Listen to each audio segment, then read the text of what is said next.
Every great story has a beginning, a journey filled with passion and a vision for change. Let's take a look at the incredible journey of Nalafem so far.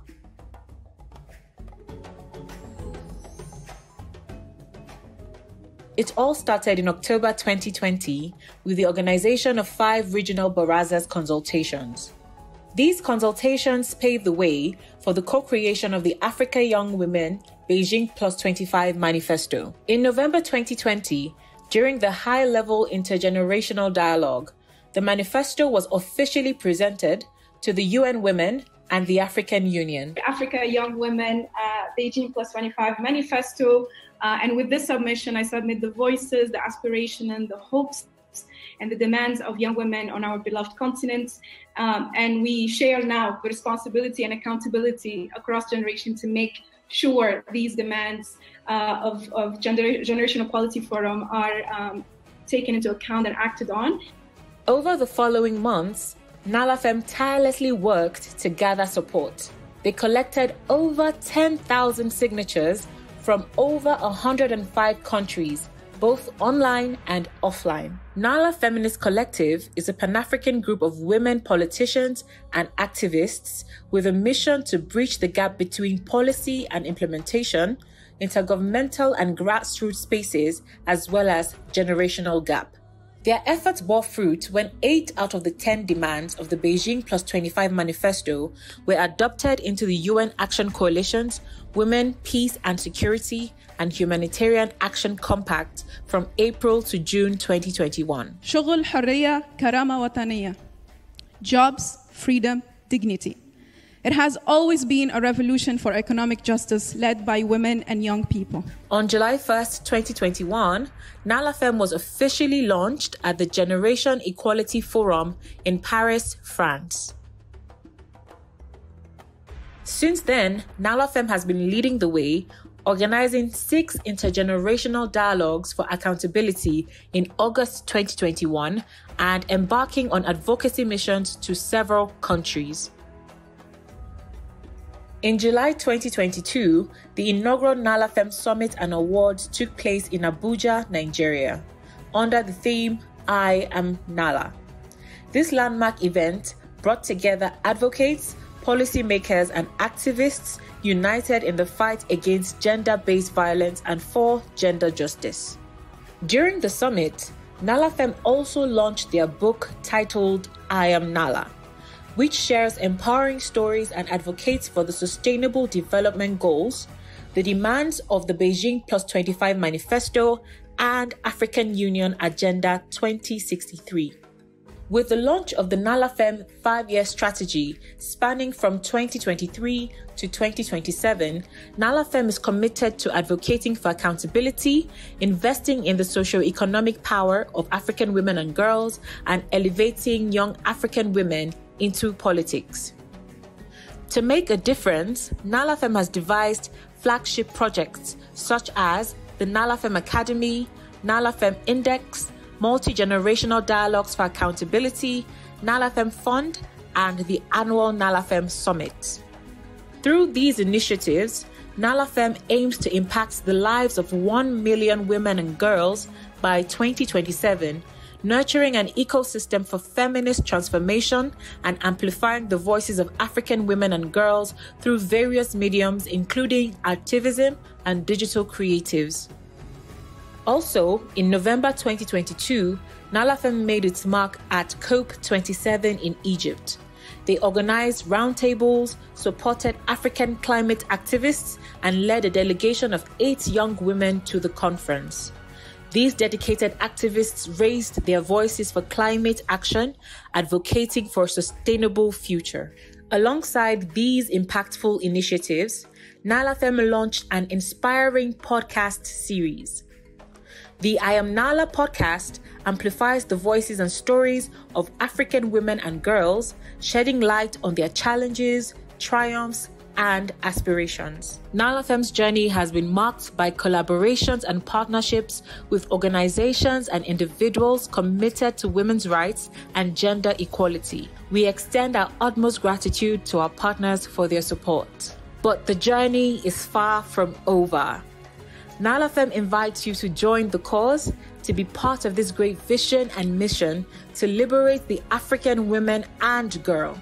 Together, we are all Nala.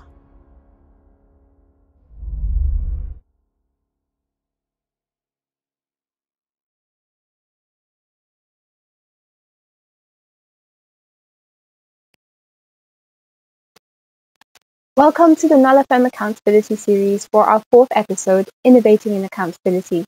My name is Sayed Areem Hussain, Project Manager at Nalafem's Collective, and I will be your host. In this session, we explore and learn from innovations on the continent and globally around gender equality accountability. We hope this series will provide a platform to advance accountability conversations and bridge the gap between policy and implementation, making sure young feminists are at the forefront.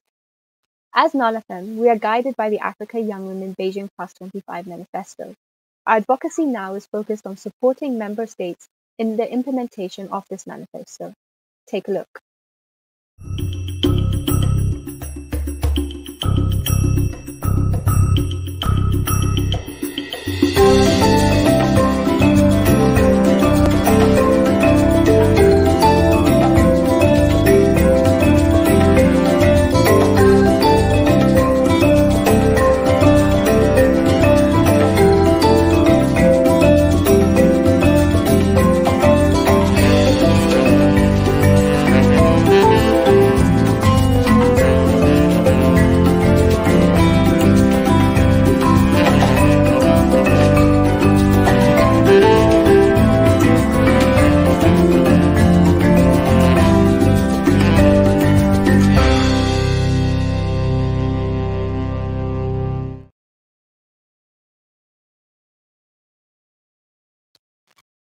To know more, you can visit our website. To drive this conversation on accountability, let's use the hashtags #Nalafem Accountability and #CSW68.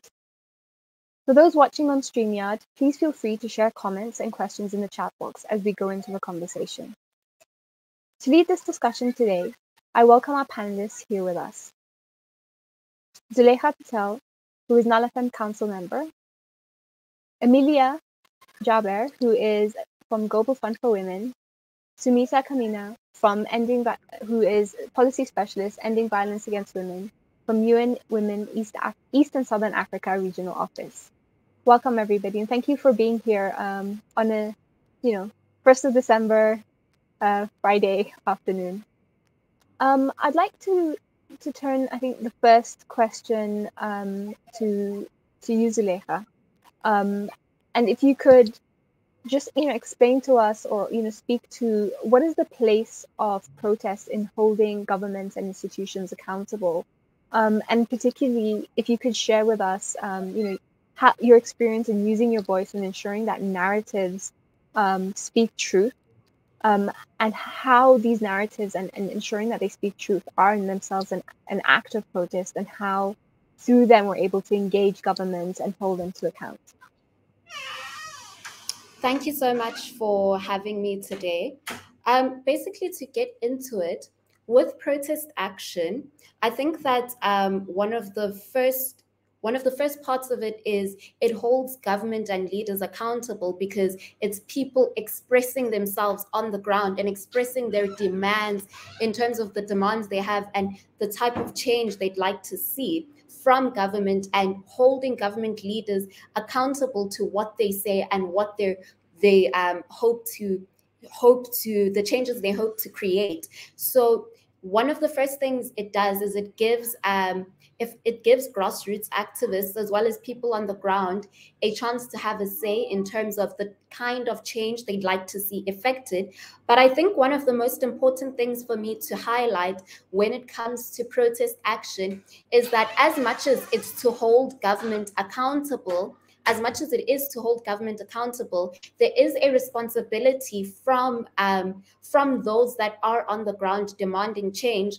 There is a responsibility that has to come from their side in terms of making protest action effective, because it's enough to head to the streets and protest and demand change, but there has to be accountability from the side of those that are protesting be accountable to the kind of demands that they're making, and how they can be accountable to the kind of demands that they're making is ensuring that their protest action is effective. In terms of protest action always has to be accompanied by either a petition or a memorandum which mandates why you are protesting in the first place and gives reason behind the kind of changes you'd like to see.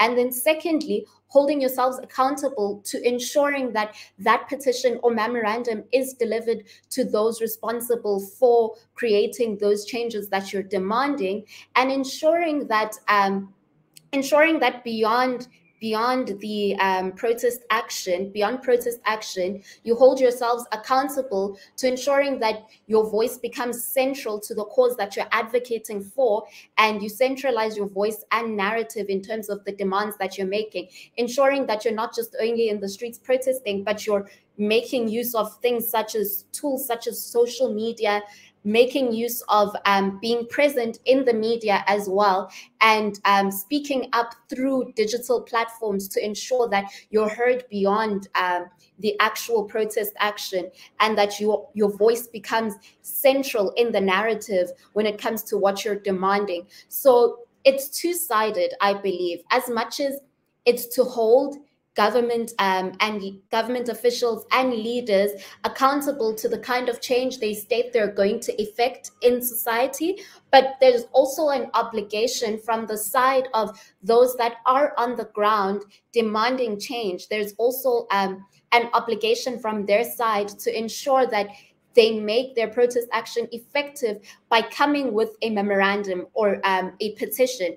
And when you make it effective with that process of coming with a memorandum or a petition, then you also have the obligation to ensure that you don't just only, your cause just doesn't end only in protest action, but this should further lead you to engaging with government, because the only way your protest action can actually be effective, and in the context of our continent, especially for young people and young women on the continent who are looking to effect change in whatever region or country that they're in, it's important that beyond protest action, you make it a point to get to the decision-making table where these decisions are actually made, and where discussions around the kind of change that is effected in your region or country that you live in is being discussed. You need to actually get to a point where you're either engaging independently through civil society,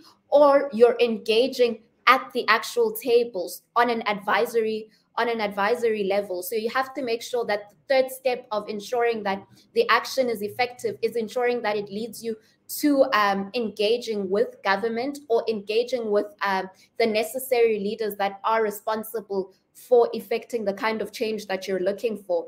For instance, using myself as an example to unpack this, is at the time when I formed part of what became a globally recognized movement against institutionalized racism, part of that was ensuring that a petition is delivered to the necessary person, who at the time was the Minister of Basic Education, ensuring that a petition is delivered stating out the demands alongside a memorandum. And then this petition was signed by over 35,000 people globally, which then mandated the responsible person to ensure that those demands listed are effective, which they were. And post that, post delivering the petition and the demands in the petition and the memorandum being effected, post that, I've gone on to engage with government on an advisory level. So those are just the steps that you have to ensure when you're going into looking into protest action. Those are just the steps you have to ensure to exist, to ensure that it is effective and it actually does deliver the kind of change and the results that you're hoping for and looking for. So I don't think we should frame it in the light of it holds government officials accountable and only frame it in that light. Yet there are obligations that must be upheld by those who are on the ground advocating for change.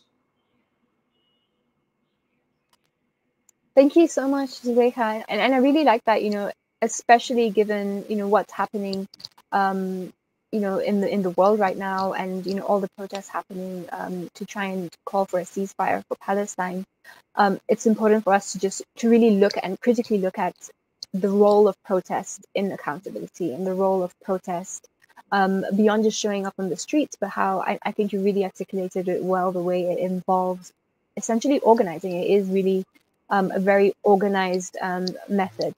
Thank you for sharing that.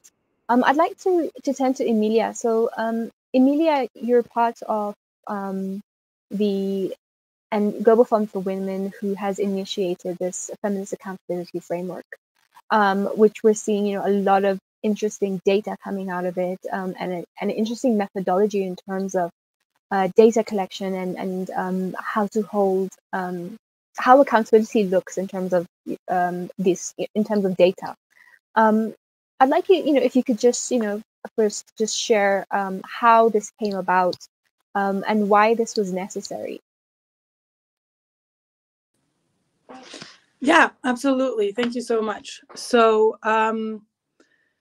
like you mentioned, this feminist accountability initiative framework, it resides at Global Fund for Women. But, as a women fund, what we believe, is the core of transformation is change that's led by social movements, and specifically those who have most been impacted by, whatever commitments were made, specifically in this instance during Generation Equality Forum, right? So what we envision is a world, a moment where movements have transformed power, shifted this power in a way where accountability means action rather than just, calling, monitoring, evaluation, all of these things. So as a feminist funder, we recognize mostly that if there is any change to be affected, it has to be affected directly by grassroots organization, people power, and that's the only true effective mechanism that exists to create and sustain long-term social transformation. We also very much recognize that local organizing is already creating this change, and that acting towards gender justice, gender equality, women and girls' rights has to be done from a place that's being led by the intersectional solutions that very much already exist, right? So the idea is mostly to see what power exists and what can be shifted towards these efforts that are the true source of transformation. How the accountability work came about is that Generation Equality is an anniversary celebration for the Beijing Declaration. And the core of the Beijing Declaration was that in 1995, grassroots organizations, feminist movements came together and really took the lead in a decision-making agenda the way that hadn't been done before, and up to this point hasn't been done again. So if the true sentiment for Generation Equality was to put movements at the driver's seat, then we have to ask ourselves, how can we actually do that? How can we ensure that we are living up to the legacy of Beijing and of centering grassroots organizations and feminist movements in decision-making spaces, but also that we are making sure that the resources that have been spent and the resources that have been committed towards this goal during Generation Equality aren't squandered, right? That we're actually making use of that. Throughout this entire process, the questions that have been asked have been really centered on those who are, let's say, committing money, committing resources, committing policies, like I've committed this much money to whatever cause. But one of the questions that hasn't really been asked is the people to whom this money is being committed and the people to whom these policies are going to be applied. How does that land in their context? How does that land at the local level when you're actually, wherever these policies are going to be implemented or wherever this money is purported to be spent? How does that land there? What is the context there? Do communities actually need this? Because I think that's the question that at the end of the day really is what's important to ask if we're trying to affect real change. So with that in mind, and with many committed, knowledgeable, expert partners, much as Nalafem, what the goal of the feminist accountability work has been to bring the power that is knowledge together, the power that is community networks, the power that is feminist movements together, to ask ourselves, how do we make sure that we are making good use of resources? How do we make sure that this is actually landing where it needs to land? And how do we ask the questions that need to be asked so that we don't keep perpetuating all of these international conferences, international mechanisms, international whatever it is else, where people just come together, pat each other in the back and say, wow, we all really want gender equality. Look at us doing all of these amazing promises. The question is, where's the reality landing? So as you mentioned, data is a huge aspect of the work that we do, that we work with our feminist movement partners to do, because it is really the core of any impactful advocacy strategy. We have been able to work with super expert partners everywhere to disaggregate the data that has been up either on the UN Women Dashboard or through other partners, saying where these commitments stand and where they are. And based on disaggregating this data and then bringing it to communities and asking, how does this land with you? What will you make of this? What is it that is important for you to make of this? Then it's just been a much more reality-oriented and a much more community-oriented approach that we've been able to take to ask what even it is that we're advocating for, what even it is that we want to hold people accountable for, what the priorities are, and how it is that we'd like to move forward. You know, we're holding people accountable, obviously, for these commitments, but also for the process of how feminist movements are included in these spaces of are we asking partners to come in and do a bunch of work for free, or are we asking partners to come in as a token representation of something without actually being able to make any decision about how this work is ultimately executed? So it's just been a lot of real learnings that have a lot of day-to-day implications that are not super sexy or that are not, highly visible, but it's very gratifying work to do, to be able to ask actual feminist movements and grassroots leaders, if you were to do this in a way that made sense to you, what would that look like? And to try to push financial, political, institutional resources towards that end.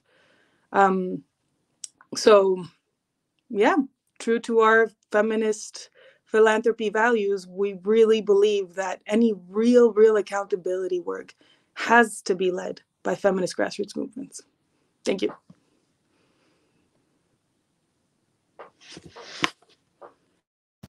Thank you for sharing, Emilia. And so this feeds into an earlier series or webinar that we had a few months ago when we were talking about the role of philanthropy in accountability and in the work that needs to be done around JEF.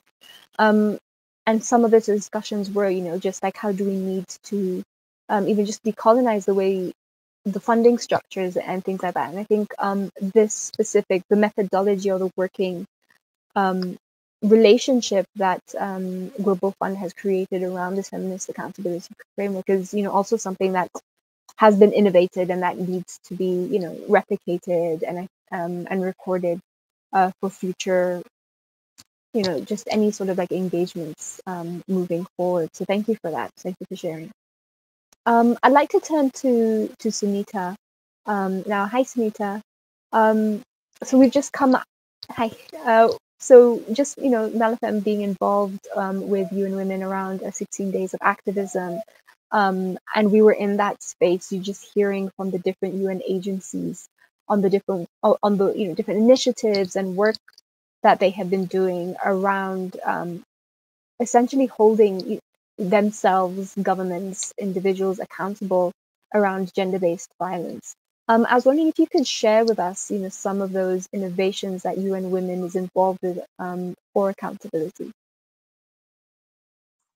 Thank you so much for this opportunity.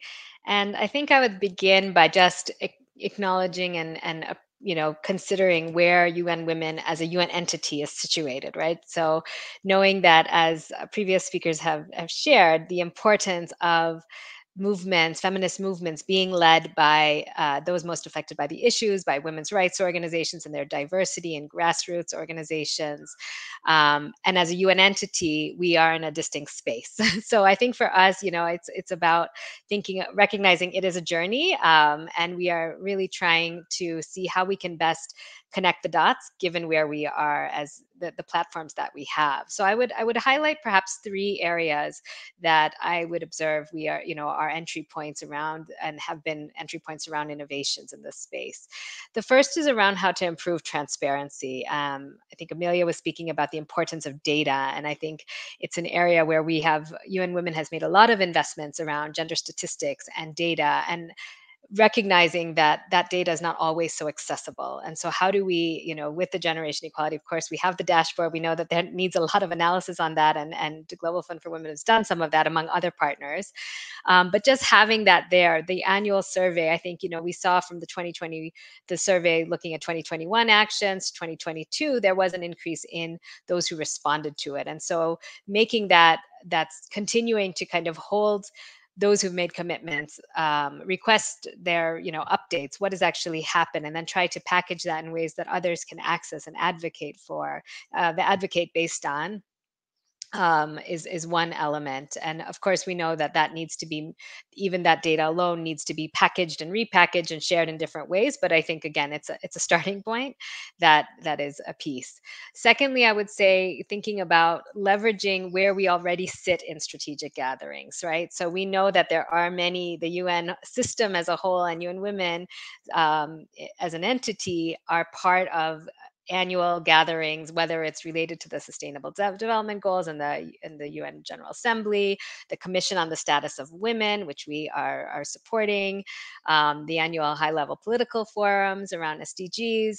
So we've tried to really integrate to ensure that generation equality and the commitments feature within those spaces that are already being convened and bringing state leadership together, as well as civil society actors, to really have opportunities for connecting during Women Deliver, most in the region. And then also we have examples where, through the generation equality commitments, we have encouraged and supported member states to convene around some of the commitments. So, for example, just last month, the government of Tanzania, as the Global South lead for generation equality at the moment, convened ministers of finance and ministers of gender to look at how to increase financing for gender equality, and came up with a communique that, again, is a commitment that then civil society, women's rights organizations, movements can take forward to say, this has been committed by these institutions and these governments. How can we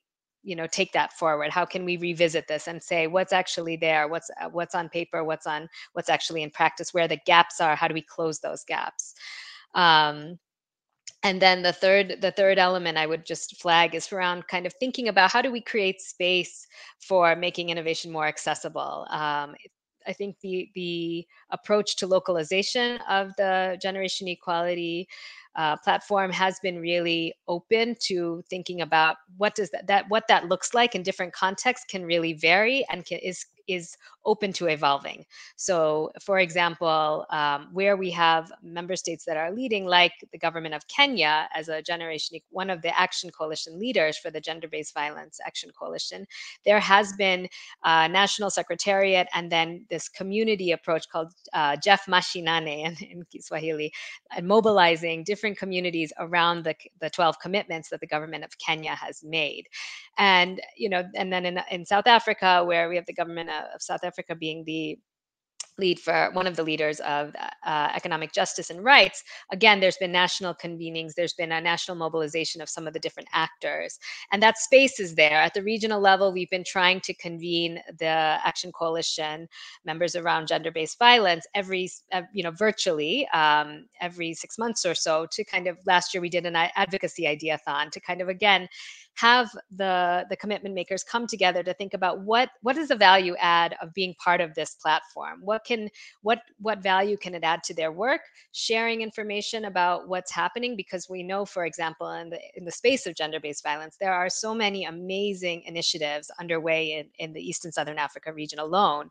But sometimes those initiatives are not always connected, or they're fragmented in the sense that we're not feeling the full weight of their impact because of that disconnect. And so how do we using our convening role as UN Women, how can we create space for connecting the dots to really support relationships and networks that can feed off each other to have a stronger impact in terms of the accountability. So maybe I'll pause there for that.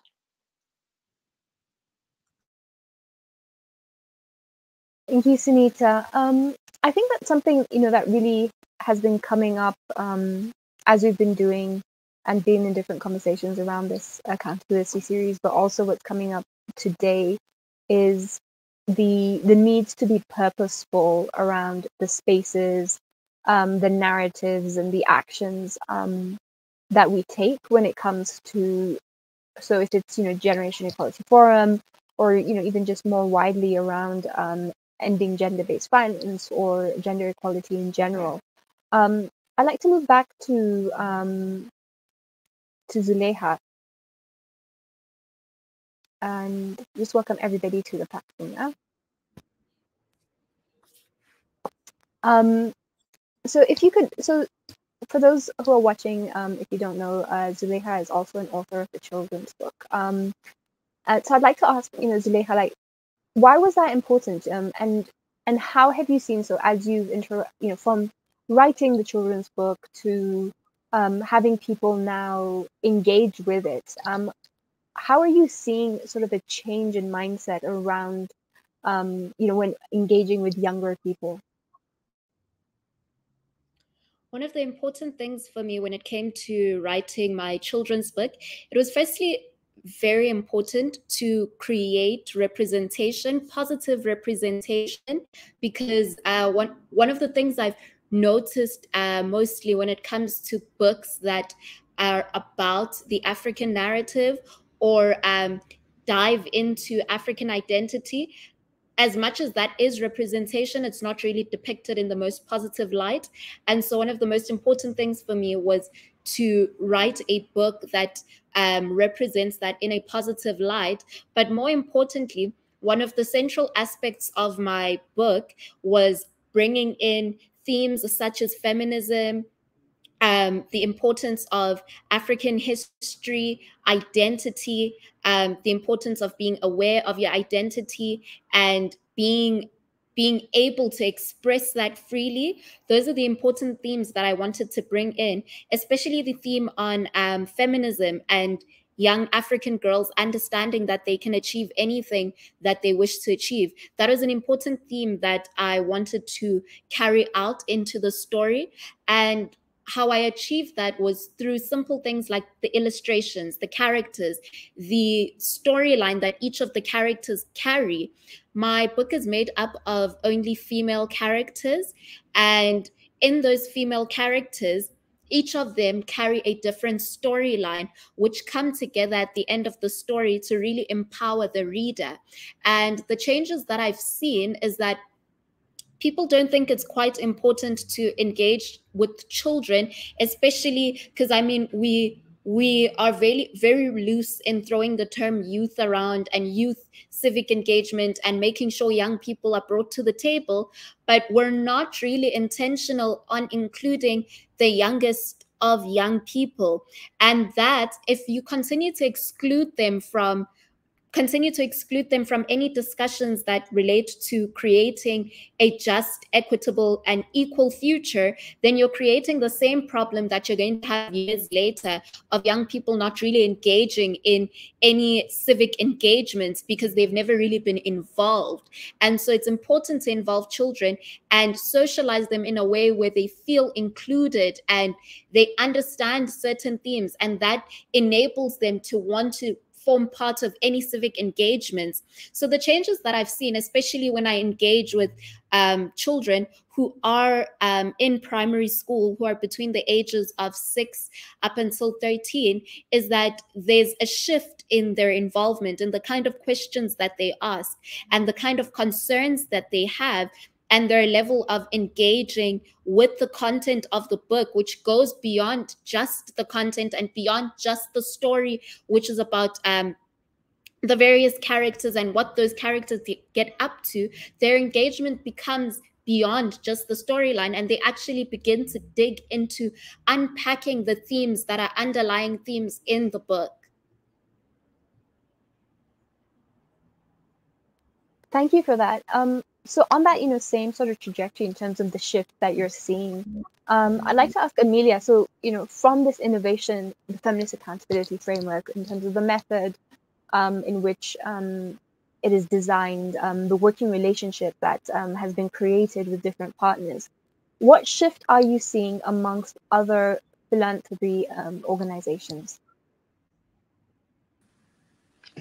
So I think something that's really funny in feminist circles, especially like professional feminist circles, where it's spaces that support feminist movements but are not themselves feminist movements, much like a women's fund or philanthropies or all of this. I think a lot of us have feminist values that we believe in. And I think, and I'm not accusing other people of this, I think, we ourselves have been, I guess, culpable of this, is we think, oh, my feminist values hold up, but actually when we have to put them in practice, we have to be realistic.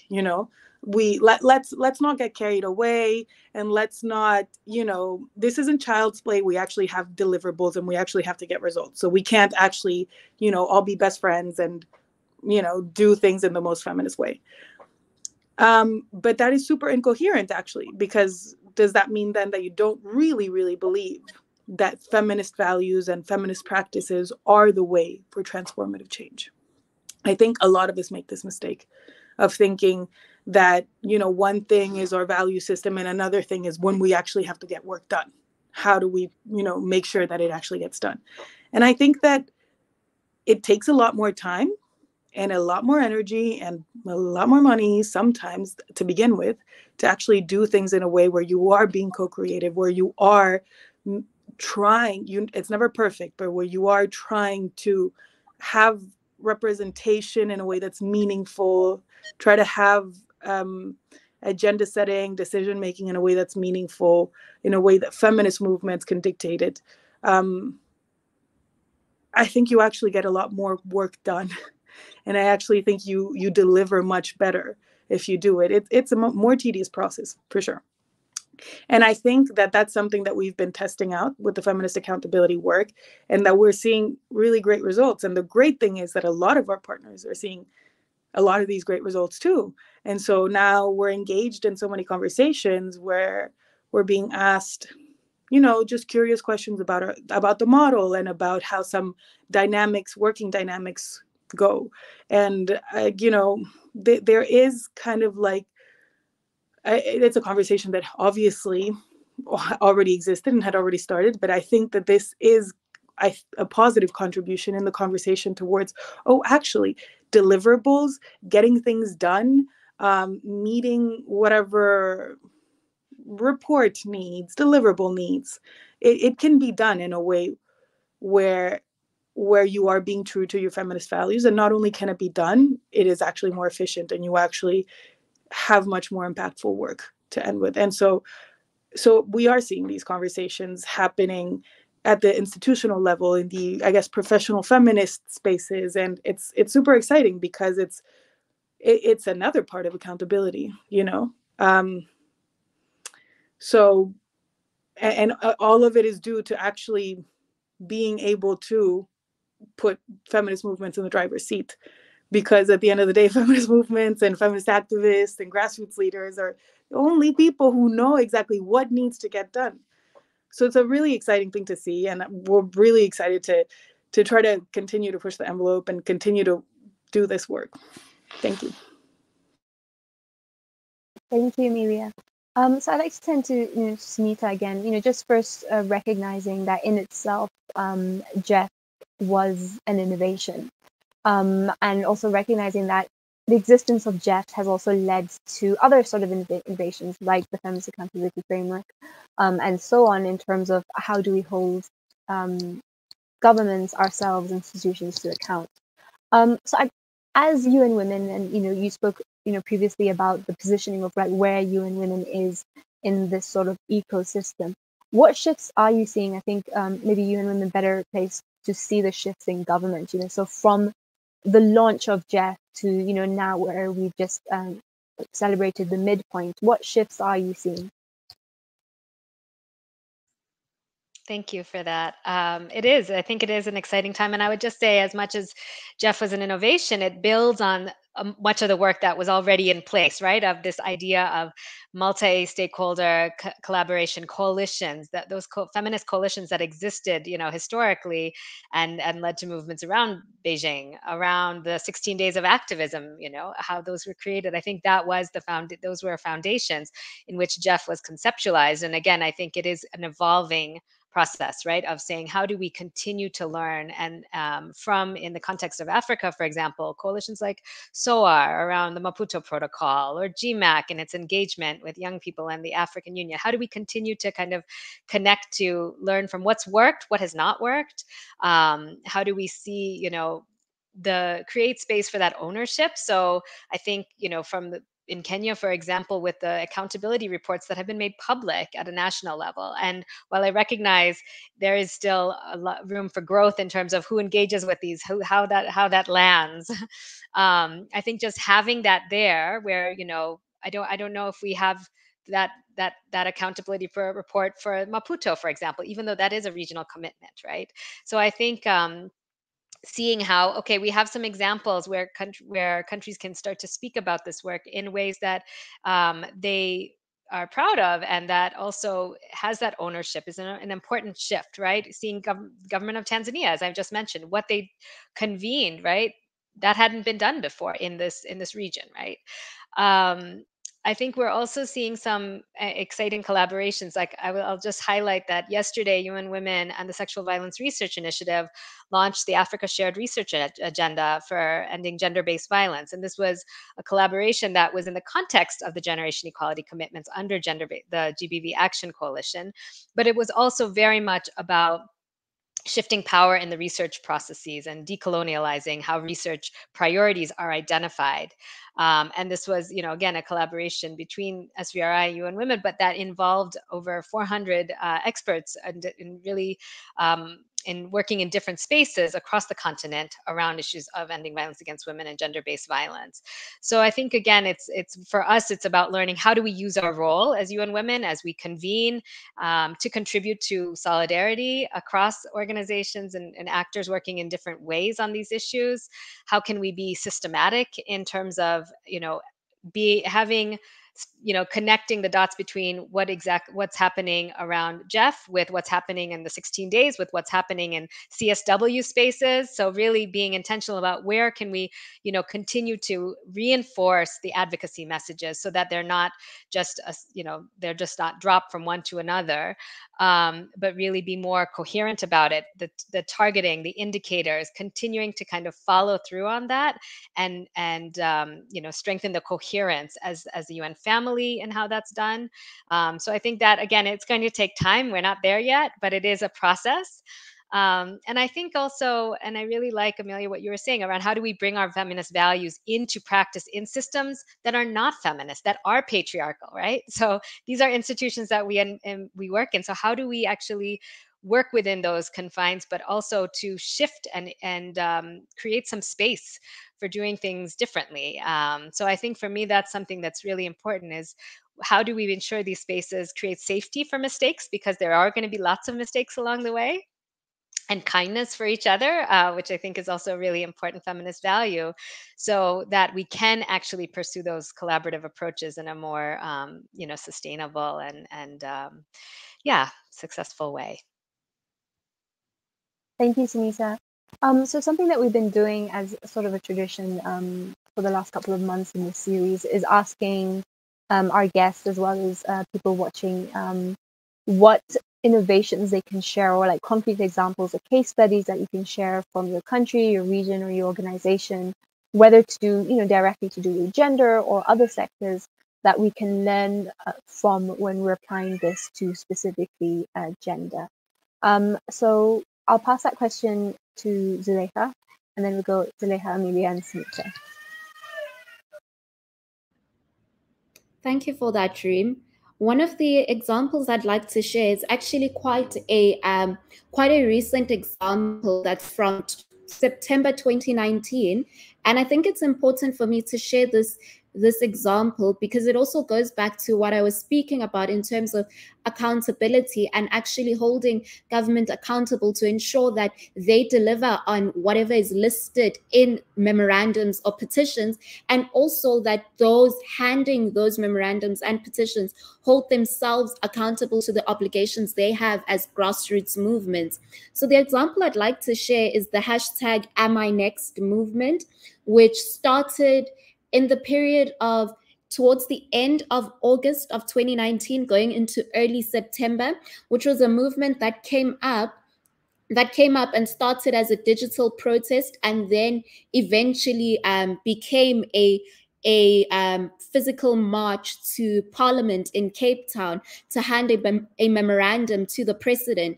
And so this movement came up to address the scourge and gender-based violence in the country after a UCT student, Uyinene Mkhetyana, was killed brutally at the post office in 2019. And the movement essentially gathered all civil society organizations advocating for women, advocating against sexual and reproductive violence, advocating against gender-based violence and domestic violence. It gathered all those NGOs as well as gathered citizens to sign a memorandum, which on the 5th of September of 2019 was handed to the president in Parliament after they marched on that day.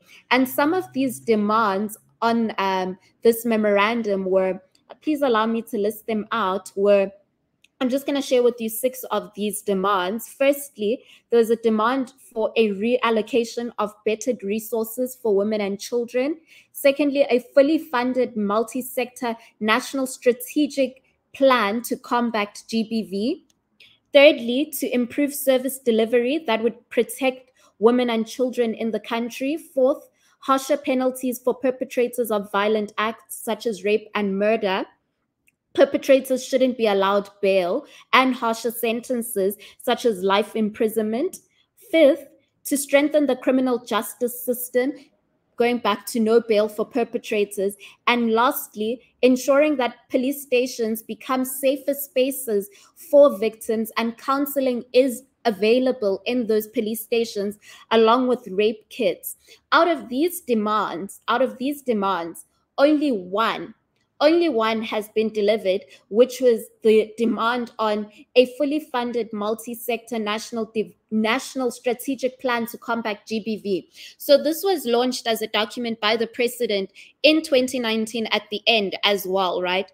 And the rest of these demands, we've not really seen actions on them. And the reason why I brought up this example was to go back to the importance of ensuring that there is room for grassroots movements at the decision-making table to engage directly with governments so that they're able to hold government accountable. Because imagine it would have been different if government was held accountable to all the demands that were listed in this memorandum, because these are just 6 demands that I've listed. There are many more demands, but only one has been delivered, which was the to construct a multi-sector national strategic plan to combat GBV. And also, the implementation of that national strategic plan has not been so great because we've seen it mainly just get announced as something that government is introducing to combat gender-based violence, but the application of it hasn't been so great. And one of the reasons why it hasn't been so great is because, firstly, the budget for nationally, in terms of the budget for the Department of Women, Children, and People with Disabilities, isn't one where you're able to carry out this national strategic plan effectively. So, number one, you need a budget that's big enough to ensure that these demands can be carried out effectively. And secondly, it's because these grassroots organizations that advocate for these demands and demanded these demands are not at that decision-making table, either advising government or being part of the conversations around shaping this, because the delivery of it was not so great, but only one demand has been achieved. So the reason why I really brought up this example was to place a direct emphasis on the fact that we need better accountability structures in terms of holding government accountable, but also we can't just remain on a grassroots level. We need to ensure that part of our demands is getting to that decision-making table and being part of government engagements that actually shape the country and actually discuss these demands and decide on how these demands are going to be effected. Thank you so much, Zuleika. Emilia, are there any innovations that you'd like to share that you've seen?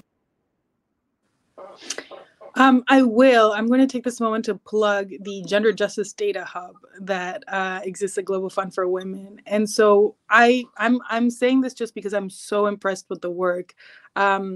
So the Gender Justice Data Hub is a program that exists at Global Fund for Women.